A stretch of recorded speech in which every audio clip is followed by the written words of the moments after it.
Good afternoon. My name is John Hoffman. I'm Regional Manager with the Brazos River Authority, and I'm here today to talk to you about the Brazos River Authority declaring a Stage 3 drought emergency for Lake Georgetown. We're making this declaration because our 28-mile pipeline that is used to flow water from Lake Stillhouse Hollow to Lake Georgetown is currently out of service. Additionally, natural inflows into Lake Georgetown are effectively zero and have been for most of the summer due to the drought. Without the pipeline flowing water into Lake Georgetown, the lake cannot support the current usage due to the historic drought we are experiencing in our state. The reason the pipeline is out of service is as follows. BRA is in the process of installing larger pumps at our Lake Stillhouse Hollow pump station in order to move more water into Lake Georgetown to meet increasing demands. During testing of the larger pumps, problems were identified with the piping from the pump station out here to the pipeline on the mainland. Pumping was ceased as soon as the problem was identified in order to assess the situation and determine a solution. Based on the current assessment, we believe we can make the necessary repairs and restore service in the pipeline in approximately 2 weeks, pending the availability of parts and supplies. And we're doing everything we can to expedite that repair. Thank you, David. But until the repairs are made and water is flowing again through the pipeline, the current water usage of approximately 50 million gallons per day or more cannot be sustained. Lake Georgetown right now is 25 feet low and sits at about 35% of its capacity. It is dropping at a rate of 3 inches per day with evaporation and the current usage. So with the pipeline temporarily out of service, we have declared a Stage 3 drought emergency and notified our customers who are currently using Lake Georgetown, which is the City of Georgetown, the City of Round Rock, Chisholm Trail Special Utility District, and the Brushy Creek Municipal Utility District. And we have notified them that they are to immediately enact their emergency drought provisions until further notice. Representatives of these 4 entities are here today and with us and available to discuss their respective responses to BRA's declaration, and they will do so at the end of my statement.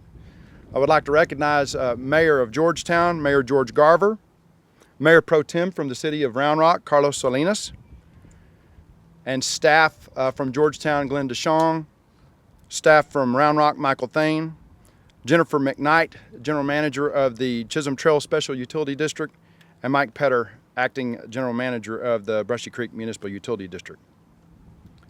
In closing, water consumption must decrease immediately and significantly and remain decreased until the pipeline is brought back into service in order to protect the supplies necessary for essential needs in our communities. If we keep withdrawing water from Lake Georgetown the way we are today, with no water piped in to compensate for the lack of rainfall and rainfall runoff, pump stations that are around this lake, in some cases, will be unable to fully function as they're configured right now in as little as 4 weeks. We stand before you today with a common message, and that common message is we must reduce water consumption from Lake Georgetown. It's imperative that everyone adhere to the restrictions that these water providers will put in place, and if everybody conserves, we'll be able to meet the challenge of this situation and of this drought. Now the City of Georgetown will address you. Thank you, John. As a result of the Brazos River Authority's declaration of a drought emergency, effective immediately for City of Georgetown water utility customers, Phase 4 drought emergency restrictions are in effect, and those include no landscape irrigation, except if you're using a private well or non-potable water. Any variances for a new landscape installation are hereby suspended, and no new variances will be granted. No use of handheld hoses are allowed for outside water use. However, commercial nurseries can continue to water their plant stock. There'll be no washing of any vehicle except at a commercial car wash. No washing of sidewalks, driveways, or parking lots except when needed for safety. No adding of water to swimming pools or ornamental fountains is allowed except if necessary to support aquatic life.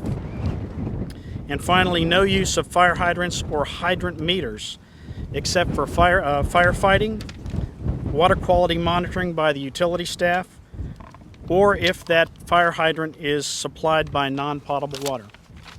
Thank you. Good afternoon, ladies and gentlemen.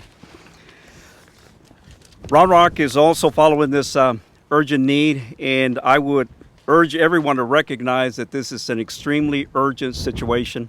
For the customers of Round Rock, I urge you to look at your water use habits and urgently curtail your use as much as possible in the interest of conserving as much water as we can over this period of time that we will be undergoing repairs. In our case, emergency water restrictions include irrigation is prohibited, including foundation watering, using temporarily installed irrigation systems, hose end irrigation or drip irrigation. Hand watering with a hose is also prohibited. Irrigation of youth and amateur athletic fields is prohibited.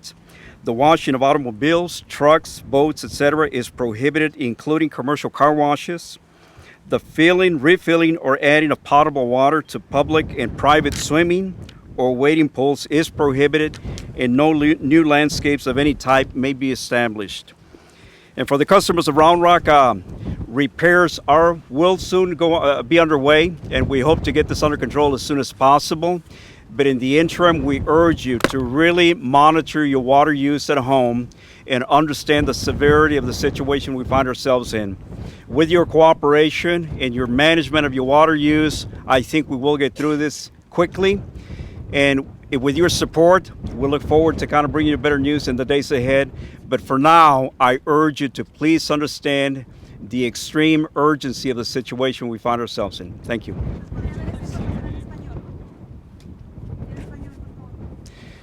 Para los residentes de la ciudad de Round Rock, les pedimos que por favor pongan mucha más atención al uso de las aguas en sus casas. Esa sequía nos está afectando bastante, pero ese es un problema que no anticipábamos y tenemos una urgencia a la situación que requiere que todo el público que usa las aguas de la ciudad de Round Rock use la mejor precaución en el uso del agua para mejor controlar esa situación que nos hallamos en estos días. Thank you. Could you please say your name? Carlos Salinas, Mayor Pro Tem City of Round Rock. Thank you. Mr. Salinas, can you tell us about the exemptions for the commercial car washes? Because that's not across the board, is it? It is across the board. Even those that use recycled water? Even those that use recycled water. For Round Rock? For Round Rock, yes. Thank you.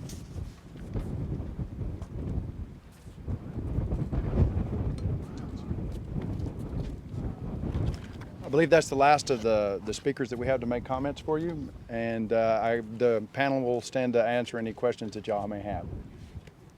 Yes, why is it going to take 2 weeks to repair this? Parts. What kind of parts? Basically parts that help couple the pipeline joints together. Is this the only source of water for Round Rock and Georgetown? Is there another source besides this lake? We do use the Edwards Aquifer waters, but this is our main source of water. We pump it from Stillhouse Hollow into this lake, and this is our primary source, so that's why the urgency of controlling the water use. ¿En español nos podría decir qué fue lo que causó esto? La causa de este problema es un problema mecánico con las pompas del agua que traen agua de Stillhouse Hollow aquí a Lake Georgetown y afectaron que tuvimos que parar la importación del agua a este lago, a modo de que no podemos echarle más agua a este lago, y siendo el único lugar donde podemos pompar agua para la ciudad de Round Rock. Como ve sobre mis hombros aquí, se está bajando el nivel del agua y entre sigamos sacando más agua, entonces el nivel sigue bajando y puede llegar al punto en que es un problema mucho más seria que la que tenemos ahorita. And can someone explain as well of maybe over the weekend, maybe if citations may be issued or warnings or how that progress is going to go? My name is Glenn DeShong, the Utility Director for the City of Georgetown, and this explanation applies for the City of Georgetown.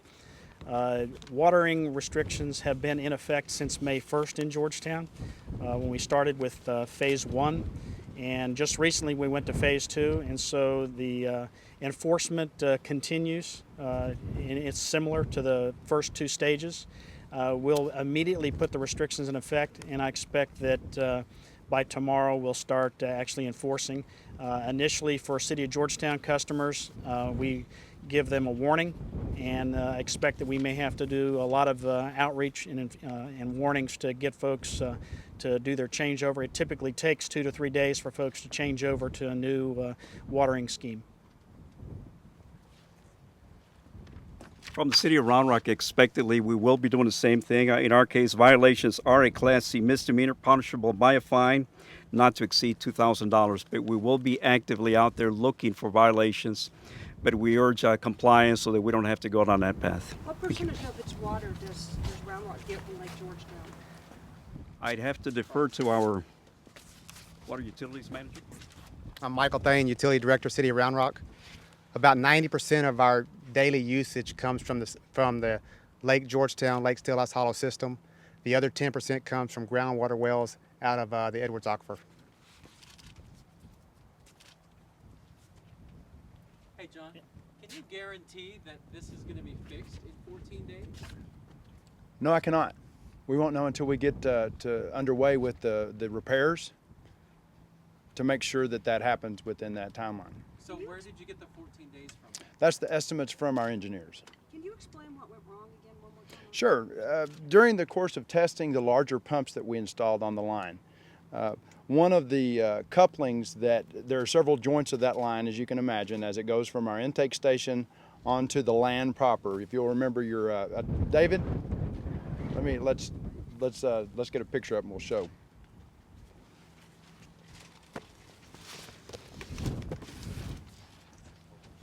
The intake station on Lake Stillhouse Hollow? Yes. Okay. Where the pump house here comes up over onto the land, there's a pipeline that kind of runs underneath that, and there's several joints of that pipe. When we put it under the increased pressure of the new pumps that we were testing, there were some issues with those couplings that arose and became apparent. So because this line is so crucial to the continued operation of the Lake Georgetown, Lake Stillhouse Hollow system, we chose to take the line down so that we could complete the repairs. Was the line just not holding? Was it too weak? No, it wasn't that it was holding. It was there was an issue with one of the couplings there, with one of the joints in the pipe where the pipe comes together. It was not failing. It was showing some signs of stress. Worst case scenario, if this problem isn't fixed and the lake level drops below the pumping lines here, what will happen at that point? If you guys even thought that far ahead? Yes, we have, as a matter of fact. What will have to happen is the lake levels begin to decrease and intakes on this lake begin to have pumping issues. We will have to work together with our customers to be able to come up with technical fixes to that situation. In other words, there's ways that you can extend your intake deeper into the lake. There are certain other temporary measures that you can take to allow you to continue to take water once that happens. But we'd like to be able to slow down the withdrawals from the lake so that that's not needed, because those repairs can be very, very expensive. You said we're about a month away from that? We're about 28 days away from that. Now that's if our citizens keep using water at the rate of 50 million gallons a day. How many gallons a day were being pumped from Stillhouse to Lake Georgetown? Under our old scenario with the two smaller pumps, we were able to move approximately 28 million gallons a day, I believe, 28. But you were trying out some new pumps? Yes, we're going to increase the capacity up to 44 million gallons a day. But it hasn't been increased yet. We haven't brought them completely online, no. We were testing the new pumps. Does anybody know a rough figure of how many customers this affects? I know Oh, with oh. the cities combined and also the other water districts. I don't have a number off the top of my head of the total number they have within their service areas. These guys cannot tell you how many people they have that they serve. I have a question from my newsroom that's come in.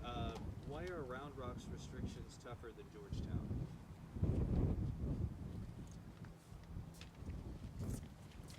Well, each entity has a drought contingency plan, and that's a city ordinance. Our ordinance calls for those restrictions when we go to stage 3 emergency measures.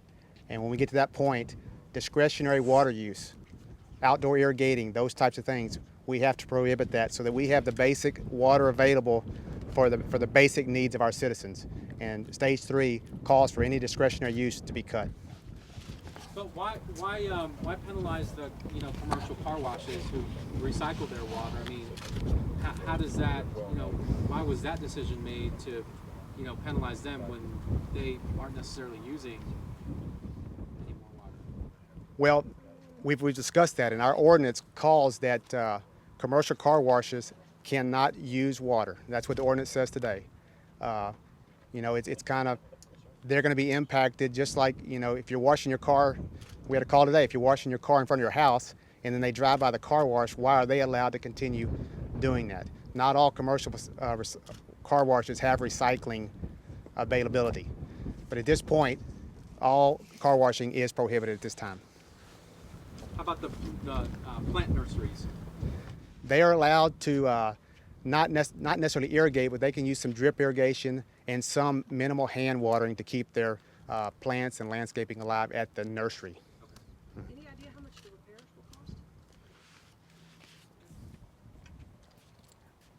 I don't have a price tag for you on that, but it's really more a matter of getting the parts and supplies and getting those installed. Where do the parts have to come from? Why is it hard to get? I can't tell you exactly right now where they have to come from.